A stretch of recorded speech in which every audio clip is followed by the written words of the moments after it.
ভাবুন তো, সেমিফাইনালে যাওয়ার দরজা একেবারেই সামনে, জিতলেই শেষ চার নিশ্চিত, কিন্তু শেষ ওভারে এসে সব স্বপ্ন ভেঙে চুরমার। হ্যাঁ বন্ধুরা, এমনই এক রুদ্ধশ্বাস ম্যাচে ইংল্যান্ডের কাছে হারল নিউজিল্যান্ড। আর এই জয়ে সবচেয়ে বড় খুশি কারা জানেন? সম্ভবত পাকিস্তান, কারণ তাদের সেমিফাইনালে আসা এখনও খাতা কলমে বেঁচে রইল। টসে জিতে প্রথমে ব্যাট করার সিদ্ধান্ত নেয় নিউজিল্যান্ড। শুরুটা ছিল দুর্দান্ত। টিম সাইফার্ট আর ফিন অ্যালেন যেভাবে ব্যাট করছিলেন, মনে হচ্ছিল 200 রানও খুব দূরে নয়। সপ্তম ওভারে আদিল রাশিদের লেগ স্পিনারে 35 রান করে ফেরেন সেফার্ট। এরপরেই ধাক্কা, 64তে 0 থেকে 66 রানের 2 উইকেট। ফিন অ্যালেন 29 করে ফিরলেন উইল জ্যাক্সের বলে। মাঝে গ্লেন ফিলিপস 39 করে লড়াই করার একটা চেষ্টা করলেন, কিন্তু অন্য প্রান্তে কেউই দাঁড়াতে পারলেন না। 14 ওভারে স্কোর ছিল 123 রানের 3 উইকেট, কিন্তু শেষ 6 ওভারে উঠল মাত্র 36 রান। শেষমেশ 20 ওভারে নিউজিল্যান্ড 159 রানে 7 উইকেট। এখানে কিন্তু ম্যাচ হাতছাড়া হয়ে গেল। 160 রান টি-20তে খুব বড় লক্ষ্য নয়, কিন্তু ইংল্যান্ড যেন নাটক ছাড়া জিততেই চাইছিল না।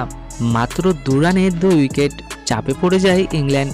অধিনায়ক হ্যারি ব্রুক ও জেকব ব্যাথেল 50 রানের জুটি করে ম্যাচে ফেরান দলকে। ব্রুক 36 ও বেথেল 21 করে আউট হন। স্যাম কারনও 24 করে আউট হয়ে যান। স্কোর তখন 100 রানে 5 উইকেট। ম্যাচ তখন পুরো 50-50।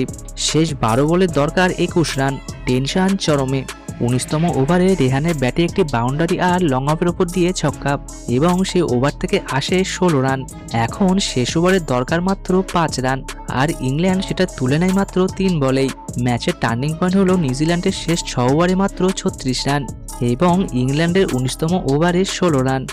আর চাপের মুখে কিউই বলারদের নিয়ন্ত্রণ হারানো। এই তিনটি ছিল ম্যাচের আসল মোড়।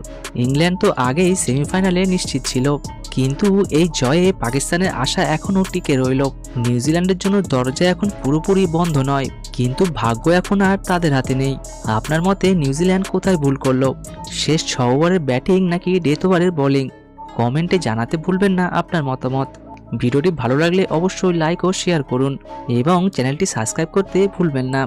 এখনের মতো ভিডিওটা এখানে শেষ করছি। দেখা হচ্ছে খুব শীঘ্রই ফুল ম্যাচের অ্যানালাইসিস নিয়ে। ধন্যবাদ।